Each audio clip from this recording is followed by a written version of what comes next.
India के इस hospital में टेस्ट ट्यूब बेबी बनाए जाते हैं,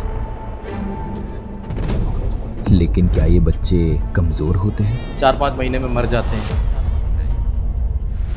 और कैसे आईवीएफ और आईयूआई का यूज करके लैब में बच्चे बनते हैं? जो आईवीएफ से बच्चा पैदा होता है वो किसी और का होता है। क्यों लेबोरेटरी पे बनते हैं, कुदरती नहीं बनते? इसके लिए मशीन का बच्चा है। बच्चा अगर नहीं हो रहा है तो उसको ऐसी नज़र से देखा जाता है जैसे कि वो समाज की दुश्मन है, बांझ बोला जाता है। गाँव के अंदर तो आप देखते ही होंगे। आज मैं सूरत के हरी आईवीएफ हॉस्पिटल में हूँ और हम सिर्फ डॉक्टर से सवाल नहीं करेंगे, हम उन पेशेंट से भी बात करेंगे जो इस दर्द से गुजरे हैं। और क्या आज वो आईवीएफ से खुश हैं? हमें भगवान की तरह लग रहे हैं। आज में जो थॉट दी और क्यों आज की जनरेशन में ये प्रॉब्लम आम हो गई है? मोबाइल का इतना यूज, ये जो स्मोकिंग है और अल्कोहल है वो डेफिनेट स्पर्म की क्वालिटी में डैमेज करते हैं। हम देखेंगे बच्चा बनता कैसे है, किसका एम्ब्रियो डाला जाता है और क्या ये सच में लाखों माँ बाप के लिए आखिरी उम्मीद है। जानते हैं आईवीएफ मेडिकल साइंस की ग्राउंड रियलिटी।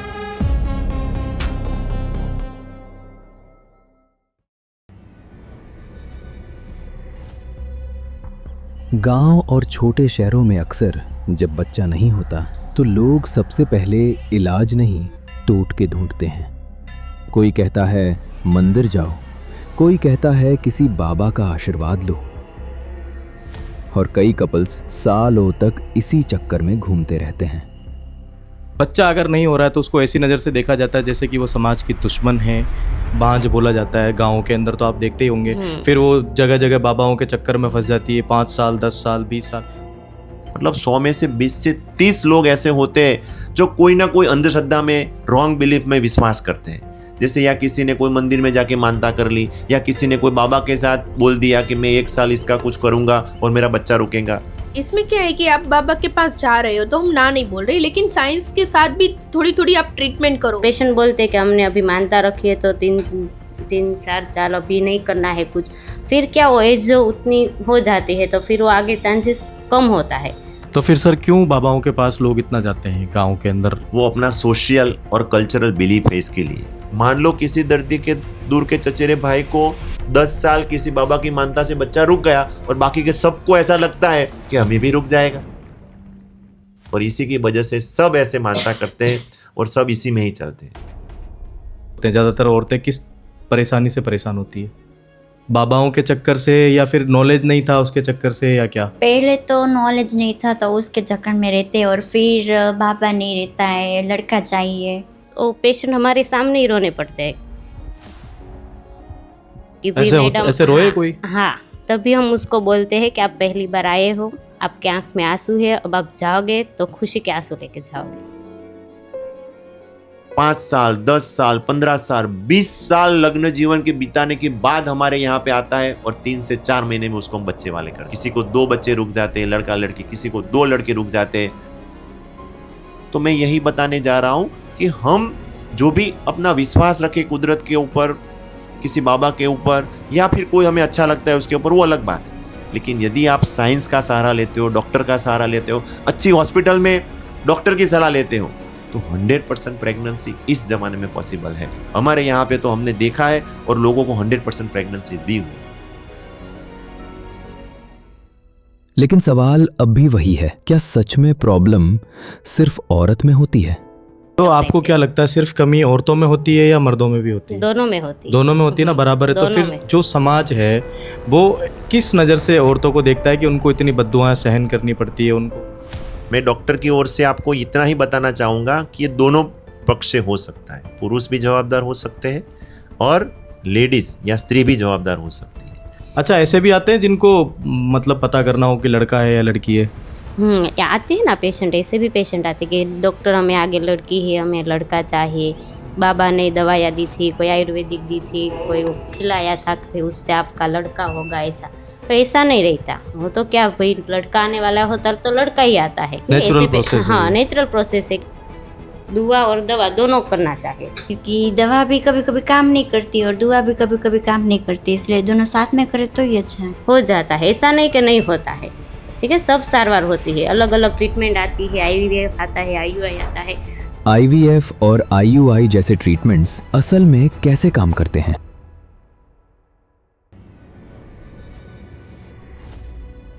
IVF और IUI दोनों में फ़र्क क्या है?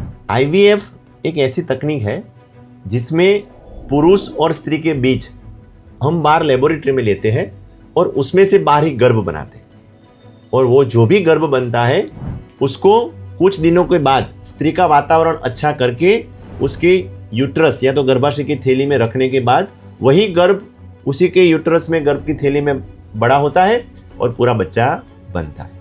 मतलब सिंपल लैंग्वेज में ऐसी तकनीक है जिसमें गर्भ बाहर बनता है और गर्भ को हम शरीर में रखते हैं। और IUI में? IUI मतलब वीर्य का इंजेक्शन की सारवार। उसमें हम पुरुष के वीर्य को लेबोरेटरी में प्योरीफाई करते हैं और अच्छे अच्छे जो पुरुष बीज होते हैं एक पतली कैन्युला से, पतली नली से स्त्री की गर्भाशय की थैली में डाल देते हैं, तो प्रेगनेंसी रुकने की संभावना बहुत बढ़ जाती है, तो उसको बोलते हैं IUI। देखो हम यहाँ पे भी देख सकते हैं स्त्री में कितने अवयव रहते हैं। तो ये योनि मार्ग, संबंध रखने का भाग, ऊपर एक गर्भाशय की थैली है, ये बीजदानी है और ये नली है। बीजदानी में से बीज बनता है, नली में आता है, फिर संबंध रखते हैं तो वीर्य कुदरती रूप से ये रास्ते से होकर नली में आता है और ये नली में ही बच्चा बनता है। फिर वही बच्चा आगे जाके नली उसको गर्भाशय की थैली में भेजते हैं और वहाँ पे 9 महीना उसका विकास होता है। मतलब स्त्री में ये सब अवयव बराबर से यदि काम करते हैं तभी जाके हम IUI की सारवार से उसको बच्चा दे सकते हैं। लेकिन IVF में रिजल्ट मिलने की संभावना 80 से 90% तक और IUI में रिजल्ट मिलने की पॉसिबिलिटी 20 से 25% तक है। जी, अब ऐसे कपल जिनको नहीं पता कि मुझे IVF में जाना चाहिए या IUI में, उनको आप कैसे सजेस्ट करेंगे? तो जिस कपल को नहीं पता है तो उसको पहले हम उसका रिपोर्ट है, वो सोनोग्राफी है, वो सब कुछ हम देखेंगे और उसके बाद हम लोग डिसाइड करते हैं। अगर उसका सब कुछ रिपोर्ट वगैरह सही है तो उसको IUI ही सजेस्ट करेंगे। और हमें लगता है कि 2-3 बार IUI हो चुका है, बहुत सारी प्रॉब्लम है, एज पर ज़्यादा हो गई है, तो उसको हम लगता है कि खरेखर उसको IVF की ही नीड है, तो उसको ही हम IVF सजेस्ट करेंगे। ऐसा नहीं है कि पेशेंट आया तो सबका IVF कर दो, ऐसा नहीं। जिसको IUI से हो सकता है, रिपोर्ट सब नॉर्मल है, फिर भी प्रेगनेंसी नहीं रुक रही है, तो IUI भी हम कर सकते हैं पेशेंट के लिए। दोनों चीज हो सकती है। मतलब हर रास्ता IVF तक नहीं जाता, लेकिन क्यों लोग मजबूरन यहाँ तक पहुँचते हैं? प्रॉब्लम स्टार्ट कहाँ से होती है? जनरली अभी जो हमें ज्यादा प्रॉब्लम दिख रही है उसकी 2 से 3 वजह हैं। एक तो अपनी फास्ट लाइफ है, बच्चे हैं वो कैरियर ओरिएंटेड हो गए हैं, उनके शादी भी बहुत लेट होती है। जनरली अच्छे से बच्चे रुकने का जो भी टाइम पीरियड माना जाता है वो 20 से 25 साल का होता है। 20 से 25 साल की एज में लेडीज की फर्टिलिटी और जेंट्स की फर्टिलिटी बहुत अच्छी है, तो बच्चा अच्छे से फटाफट रुक जाता है। और 35 साल के बाद तो साइंटिफिकली प्रूवन है कि 10 से 20% लेडीज के जो बीज रहते हैं उसकी क्षमता में कटौती हो जाती है, उसकी क्वांटिटी जो संख्या होती है उसके बीज में थोड़ी गिरावट आ जाती है। दूसरी चीज़ है खान पे, अपना जो भी खाने की जो भी स्टाइल है, जो भी अपना जंक फूड है, फास्ट फूड हम जो खाते हैं, उससे भी कहीं ना कहीं हमारा जो बॉडी का स्वास्थ्य है वो गिरता है, जिससे अपनी बीज की गुणवत्ता कम होती है और बच्चा रुकने में दिक्कत आती है। तीसरा मोबाइल रेडिएशन है, मोबाइल का इतना यूज़, मोबाइल जो अपने नीचे से पॉकेट में जो जेंट्स रखते हैं उसके जो रेडिएशन, उसकी वजह से कभी कभार स्पर्म काउंट में काफ़ी गिरावट देखने को मिलती है। सबसे मोस्ट कॉमन प्रॉब्लम क्या है? इनफर्टिलिटी वाले केसेस बहुत ज्यादा आते हैं और इनफर्टिलिटी के लिए और सबसे बड़ा रीजन क्या है इनफर्टिलिटी का? लाइफस्टाइल सबसे बड़ा रीजन लाइफस्टाइल है, क्योंकि अभी बाहर घूमना, मतलब खाना पीना बाहर, अनहेल्दी अनहाइजीनिक खाना, उसकी वजह से इनफर्टिलिटी के केस ज्यादा रहते हैं। विशेषकर सर अगर मैं यंगस्टर्स की बात करूं जिनकी लाइफस्टाइल खराब है, लाइक स्मोकिंग, ड्रिंकिंग, इस तरह के बच्चों के लिए सर मैं एक एडवाइस चाह रहा हूं आपसे। जो लाइफस्टाइल में जो भी अपना एडिक्शन है, स्मोकिंग है, अल्कोहल है, लेट नाइट स्लीप है, मोबाइल है, तो वो सब डेफिनेट हमें अवॉइड करना चाहिए, क्योंकि ये जो स्मोकिंग है और अल्कोहल है वो डेफिनेट स्पर्म की क्वालिटी में डैमेज करते हैं। इससे स्पर्म के काउंट में कम होती है और आगे जाके बच्चा रुकने की संभावना में बहुत प्रॉब्लम होता है। क्या बदला जाए जिसकी वजह से इनफर्टिलिटी कम हो? Routine diet, exercise routine, normal हमारी जो रूटीन रहती है ना वो चेंज करनी पड़ती है। उसमें नॉर्मल रूटीन चेंज करनी पड़ती है, क्योंकि पुरुष में सबसे अच्छा फैक्टर स्पर्म यदि हेल्दी है, उसके काउंट अच्छे हैं, तभी जाके वो फर्टाइल होगा और बच्चे पैदा कर सकेगा। परफेक्ट स्पर्म काउंट 30 या 30 से बढ़कर रहता है तो वो परफेक्ट बोलते हैं, उससे हो जाता है। आपके हिसाब से सबसे बड़ी प्रॉब्लम क्या है जो कपल यहाँ पे आते हैं, आपको क्या दिखाई देता है आपके? वो प्रेगनेंसी रह जाती है और फिर ब्लीडिंग स्टार्ट होता है तब ज़्यादा परेशान हो जाती हूँ, वो ज़्यादा टेंशन में आ जाती हूँ। और इनफर्टिलिटी के अंदर सबसे ज्यादा क्या नापा जाता है? मेल के अंदर स्पर्म काउंट का रहता है और फीमेल के अंदर AMH करके जो रिपोर्ट आता है बीज बनने, उसके आधार पर ही करते हैं सब। लेकिन फिर भी एक सवाल रह जाता है, जब प्रॉब्लम इतनी कॉम्प्लेक्स है तो सोसाइटी में आज भी आईवीएफ को लेकर इतने डर और गलतफहमियां क्यों हैं? क्या सच में आईवीएफ एक नेचुरल प्रोसेस के खिलाफ है? गांव के अंदर एक जो मिथ फैली हुई है कि जो आईवीएफ से बच्चा पैदा होता है वो किसी और का होता है। क्या है कि इसमें जो पेशेंट का हम जिसकी ट्रीटमेंट कर रहे हैं तो उसको हम बता के करते हैं कि भाई आपका ही बीज है, आपके स्त्री बीज लेंगे, आपका ही पुरुष बीज लेंगे, आपका खुद का बच्चा होगा। उसमें हम लोग को गारंटी देते हैं, आपका बच्चा आया, आईवीएफ आपने करवाया और आपकी प्रेगनेंसी रुक गई और बच्चा आया तो आपका डीएनए टेस्ट करवा लेने की छुट्टी रहती है, क्योंकि आपका खुद का ही बच्चा रहता है। और गाँव वालों को भी थोड़ी समझ होनी चाहिए, क्योंकि अभी गांव में रहते उसको ऐसा लगता है कि भाई आईवीएफ टेस्ट बेबी है तो दूसरों का है, तो थोड़ा उसको आईवीएफ का गाइडेंस मिलेगा तो उसको मालूम पड़ेगा कि नहीं आईवीएफ में खुद का भी बच्चा हो सकता है। सर डोनर के बारे में थोड़ा सा एक्सप्लेन कर दो, काफी लोगों को कंफ्यूजन होता है डोनर को लेके, फीमेल डोनर और मेल डोनर। आईवीएफ जो भी प्रक्रिया हमने आपको समझाई उसमें पहले तो हमारा प्रयास यही रहता है कि हस्बैंड वाइफ का खुद का बच्चा हो। अभी डोनर की जरूरत कब पड़ती है? डोनर माने कि दाता, बीज दाता। तो कोई भी छोड़ या वृक्ष के लिए हमें बीज की जरूरत तो होती है, बिना बीज के तो हम छोड़ पैदा नहीं कर सकते। तो कभी कभार कुछ कपल में ऐसा होता है कि पुरुष के बीज में ही दिक्कत है, या तो पुरुष बीज बनते ही नहीं है, या तो जो भी है वो इतने क्वालिटी में खराब है, इतने खराब है कि उनसे उनका खुद का बच्चा बनना असंभव। तो ऐसे केस में पुरुष डोनर अस्तित्व में आते हैं और उनका यूज होता है। कभी कभार ऐसा भी होता है कि पुरुष के बीज अच्छे हैं लेकिन स्त्री के बीज, जो कि ज्यादा कुछ मामले में ऐसे ही सामने आता है कि स्त्री के जो बीज की गुणवत्ता है वो जल्दी थोड़ी कम हो जाती है और उसकी संख्या में भी दिक्कत रहती है। तो ऐसे केस में बिना लेडीज के बीज के बच्चा नहीं बनता है। तो जो कपल में हस्बैंड के बीज अच्छे रहते हैं लेकिन वाइफ के बीज खराब है, ऐसे केस में लेडीज डोनर का रोल आता है। इसमें समझने की बात ये होती है कि कभी कभार कोई कपल में पुरुष दाता की जरूरत होती है, कभी कभार किसी कपल में फीमेल दाता की भी जरूरत हो सकती है। जिस पेशेंट को दर्दी को हमें ऐसा लगता है कि उसको स्त्री बीज डोनर लेने की जरूरत है तो उसको हम बताते हैं कि भाई आप में स्त्री बीज डोनर लेना पड़ेगा और उसकी साइन भी होती है, बाद ही हम स्त्री बीज डोनर लेते। एक मिथ ये भी होता है कि बच्चा कमजोर होता है। आईवीएफ वाले जो बच्चे वो पहले से अच्छी दवाइयाँ लेते हैं, अच्छी खुराक लेते हैं, माता पिता ज्यादा ध्यान रखते हैं, तो ये बच्चे नॉर्मल कंसेप्शन से ज्यादा स्मार्ट और ज्यादा हेल्दी। तो ये क्यों बोला जाता है कि अगर ये आईवीएफ से हुआ है तो मतलब बच्चा कमजोर है? मतलब ऐसा भी सुना है मैंने तो कि 4-5 महीने में मर जाते हैं। नहीं, ऐसा नहीं। वो क्या है कि लोगों में या गांव के लोगों में जिसने आईवीएफ प्रोसेस को समझा नहीं है, वो लोग ये बोलते हैं कि आईवीएफ वाले बच्चे क्योंकि वो लेबोरेटरी पे बनते हैं, कुदरती नहीं बनते, इसके लिए मशीन का बच्चा है, इसके लिए कमजोर होगा। वो 100% श्योर नहीं, उसके मगज में दिमाग में ऐसी इमेजेस है। लेकिन ये कोई ऐसा मशीन में बच्चे वाले बच्चे नहीं, ये नेचुरली है, ये कुदरती रूप से ही जो प्रक्रिया होती है। खाली थोड़ा हम नेचर को सपोर्ट करते हैं आईवीएफ। जो भी स्पर्म या ओवा जो होते हैं वो लेबोरेटरी में उसको थोड़ा सपोर्ट करके हम बच्चा बनाते। बाकी का जो भी प्रक्रिया कुदरती होती है वही होती है। आईवीएफ का एक्स्ट्रा फायदा कि जो भी मान लो कि लेडीज के किसी के 5 बीज है तो 5 में से जो सबसे अच्छा है वो बीज हम लेते हैं। पुरुष के करोड़ों बीज में से पुरुष के सबसे अच्छे बीज, सबसे हेल्दी बीज जो हमें दिखता है वो हम लेते हैं। तो उसका हेल्दी होने का, अच्छा होने का बच्चा संभावना बढ़ जाती है। अब उसमें आजकल बता रहे हैं कि पूरा कस्टमाइज बच्चा होता है, आंखें भी अपने कस्टमाइजेशन से होती है, बाल भी होते हैं, वो पूरी बॉडी भी अपने हिसाब से बनती है, उसमें कितनी एनर्जी होगी, कितने किलो का होता है। सेलिब्रिटीज़ वगैरह यूज़ करते हैं, मैंने नहीं देखा कभी ऐसा। मैं बस आपसे इसलिए पूछ रहा हूँ क्योंकि आप स्पेशलिस्ट है। ये आपने सुना, ये फ्यूचर टेक्नोलॉजी है, पॉसिबल है। अपना पूरा जो बॉडी का मेकअप है वो जीन्स पे आधारित होता है। जो भी सेल है उसमें एक न्यूक्लियस होता है और उसमें पूरा जेनेटिक स्ट्रक्चर, जो भी बच्चा पैदा होता है उनके एक सेल की एनालिसिस करके हम ये पता कर सकता है कि वो उनके बाल के कलर कैसे होगा, उनके आँख के कलर कैसा होता है, और मम्मी पापा के डीएनए चेक करके भी हम बोल सकते हैं। क्योंकि जो भी बच्चे की पूरी लाइफ की प्रिंट है वो उसके जेनेटिक कोड में होते हैं। जीन्स प्रोटीन बनाते और प्रोटीन कुछ ना कुछ अपना बॉडी का स्ट्रक्चर बनाते।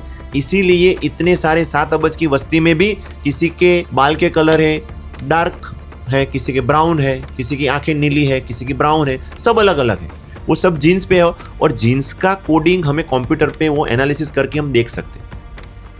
अभी इतनी एडवांस टेक्नोलॉजी नहीं है कि किसी एक का जीन्स हम किसी और के जीन से रिप्लेस कर सके। उसे डीएनए चाइमेरिज्म बोलते हैं। उसमें ऐसी फ्यूचर में अभी टेक्नोलॉजी और उसकी रिसर्च चालू है कि जिसमें जब हम इस प्रकार के जीन्स को एक दूसरे के जीन से हम चेंज कर सकेंगे तब हमें जो भी वो मॉडिफाइड बच्चा चाहिएगा वो मिलेगा। लेकिन आईवीएफ को सिर्फ सुनने से नहीं, समझने से फर्क पड़ता है। और इस प्रोसेस को समझने के लिए हमें देखना होगा अंदर लेबोरेटरी में क्या होता है।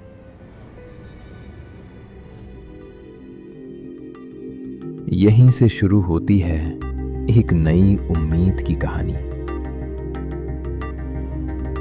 ये है हमारी लैब का लेमिनार एयर फ्लो, जहां हम स्त्री बीज को प्योरीफाई करते हैं। वो स्त्री बीज प्योरीफाई होने के बाद उसको हम इक्सी करते हैं। तो ये है हमारी लैब का माइक्रोस्कोप, जहां हम अच्छे वाले पुरुष बीज को सिलेक्ट करके स्त्री बीज में एंटर करते हैं। बाद में वो दोनों बीज को आगे बढ़ने के लिए उसको इंक्यूबेटर की जरूरत होती है। तो ये है हमारे लैब का इंक्यूबेटर, प्लानर इंक्यूबेटर, और दूसरा है CO2 इंक्यूबेटर। वो दोनों बीज इसमें से गर्भ बनने के लिए जो जरूरी न्यूट्रिशन होते हैं वो उसमें से मिल जाते हैं। और एटमॉस्फेयर बहुत इंपॉर्टेंट रहता है लैब का। तो हमारे लिए है ये जेंडर एयर प्योरीफाई, कि जहाँ हम लैब की एयर को प्योरीफाई करते हैं। कंटिन्यू हमारे लैब की एयर प्योरीफाई होती रहती है, जिससे गर्भ में इन्फेक्शन लगने की संभावना कम हो जाती है। ये सेल काउंटर मशीन है।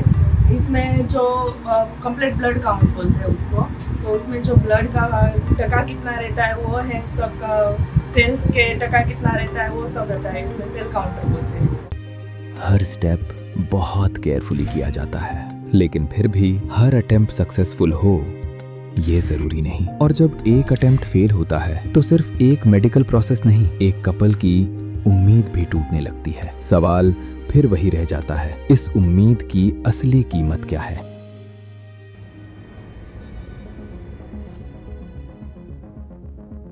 अब मैं एक्सपेंस जो खर्चा होता है इसका, एक नॉर्मल कपल जो गांव से आता है उनको ये प्रॉब्लम है, उनको जानना है कि मैं कितना पैसा खर्च करूंगी तब जाके मेरे बच्चे होंगे। एक बार का IUI का कॉस्टिंग, IUI सिंपल वीर्य रखने से बच्चा नहीं रुकेगा। उसके लिए स्पेशल सारवार कुछ करनी पड़ेगी, कुछ बहन को कुछ इंजेक्शन अच्छे से देने पड़ेंगे, कुछ दवाइयाँ देनी पड़ेंगी जिससे उसका अंदरूनी वातावरण अच्छा हो।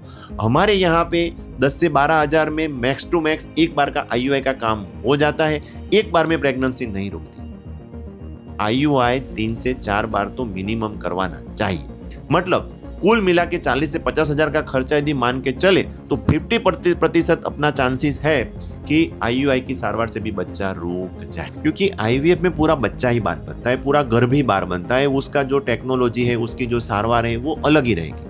तो पूरा जो भी गर्भ बनाने का खर्चा है वो मानिए, बहन को इंजेक्शन देना है वो खर्चा है, वो बीज निकाल के बाहर उसका जो गर्भ बनाना है वो खर्चा, और वो गर्भ को बाद में फ्रीज करके उसके शरीर में रखने का खर्चा। ये कुल मिला के 3 खर्चे IVF में लगते। एक बार का IVF अच्छे से करना है तो उसका कम से कम खर्चा 80,000 से लेके 2.25 लाख, 1,80,000 तक एक बार का खर्चा होता है। क्योंकि एक बार की रिजल्ट की संभावना है 40 to 50%, 2 बार की संभावना है 70 to 80%, और 3 बार की जो भी संभावना है नियर 99%। अच्छा मैम, लोगों का ये भी पूछना होता है कि IVF में इतना पैसा क्यों लगता है, हमसे किस बात का पैसा लिया जा रहा है? डॉक्टर्स जो इतना चार्ज करते हैं, क्या IVF एक कॉस्टली प्रोसेस है, उसमें सच में थोड़ा रेट लगता है। क्योंकि IVF में 2 प्रकार के चार्जेस रहते हैं। एक है इंजेक्शन का चार्जेस, इंजेक्शन आता है वो इंटरनेशनल इंजेक्शन रहती है, हाईली प्योरीफाई इंजेक्शन होते हैं, उससे उसकी कोई साइड इफेक्ट नहीं है। और दूसरा कॉस्ट है लैब कॉस्ट। हम स्त्री बीज और पुरुष बीज में जो गर्भ बनाते हैं वो गर्भ के लिए जो जरूरी पोषक तत्व होते हैं या उसके लिए जरूरी एटमॉस्फेयर देना पड़ता है। बाद में जो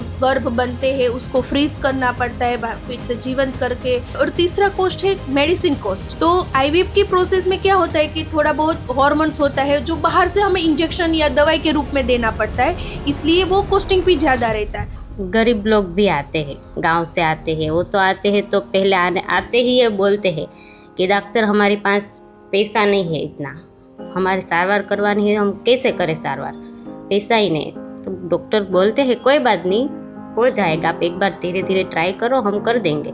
थोड़ी EMI की वो सब सुविधा भी इधर है तो इससे उसका काम हो जाता है। कि ये जो आईवीएफ का कॉस्टिंग है उसमें साथ में एक पैसा जमा नहीं करवाना पड़ता है, आपको इंस्टॉलमेंट सिस्टम मिलती है, थोड़ा थोड़ा करके भी आप जमा करवा सकते हो और लोन भी मिलती है 0% ब्याज पे, तो आप लोन लेके भी आईवीएफ करवा सकते हो। लेकिन क्या है कि ये 10 साल जीवन का चला जाए उससे अच्छा है कि आप साइंस का सहारा लेके थोड़ा थोड़ा पैसा बेगा इकट्ठा करके आप ट्रीटमेंट करवा सकते हो। यदि हमें ऐसा लगता है कि इस पेशेंट को हम 100% प्रेगनेंसी दे सकते हैं तो उसी पेशेंट को हम 100% हॉस्पिटल की ओर से गारंटेड पैकेज देते हैं। उसमें यदि एक बार उसको बच्चा नहीं रुकता है तो हॉस्पिटल दूसरी बार फ्री में कर देती है, दूसरी बार नहीं रुकता है तो हॉस्पिटल तीसरी बार भी फ्री में कर देती है।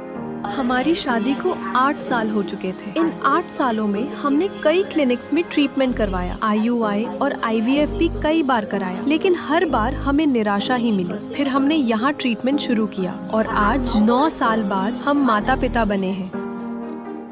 मेरी शादी को लगभग 20 से 25 साल हो चुके थे। मैंने सूरत में कई जगह इलाज करवाया लेकिन कहीं भी रिजल्ट नहीं मिला। फिर मैंने यहाँ ट्रीटमेंट कराया और आज मेरे 2 बच्चे हैं, एक बेटा और एक बेटी।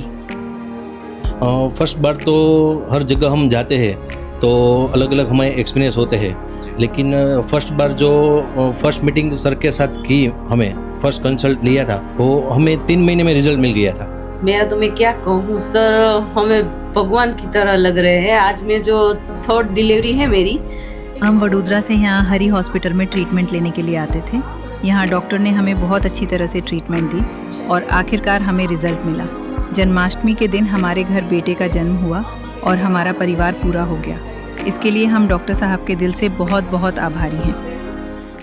मैंने मोर देन यहाँ से 1000 से ज्यादा सक्सेसफुल आईवीएफ, मतलब जिनको प्रेगनेंसी हो गई है और बच्चा लेके गए। आने से पहले पेशेंट के क्या शब्द होते हैं और वो जब जाते हैं तब क्या शब्द होते हैं? मेरे तो एक ही याद रहता है कि आते हैं तब रोते रोते आते हैं, वो उनके दुख के आंसू होते हैं, और यहाँ से जब जाते हैं तो वही पेशेंट खुशी के आंसू के साथ जाते हैं। मतलब आते ही आंसू के साथ है, जाते भी आंसू के साथ, लेकिन दोनों की फीलिंग्स अलग रहती है।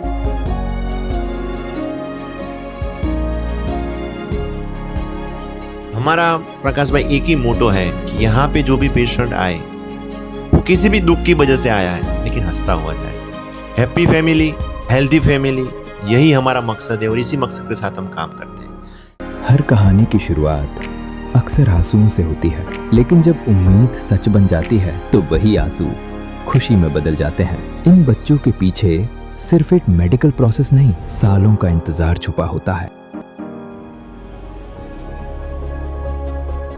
साइंस हर साल आगे बढ़ रही है और आईवीएफ जैसे ट्रीटमेंट्स हजारों कपल्स को माँ बाप बनने का मौका दे रहे हैं। लेकिन सबसे बड़ी लड़ाई टेक्नोलॉजी से नहीं, सोच से है। जब तक सोसाइटी सवाल पूछने से ज्यादा इल्जाम लगाती रहेगी, तब तक सच समझना मुश्किल रहेगा। आज हमने आईवीएफ की ग्राउंड रियलिटी देखी। अब फैसला आपका है, डर को चुनना है या सच को समझना है, क्योंकि सवाल अभी खत्म नहीं हुए, बस शुरू हुए हैं।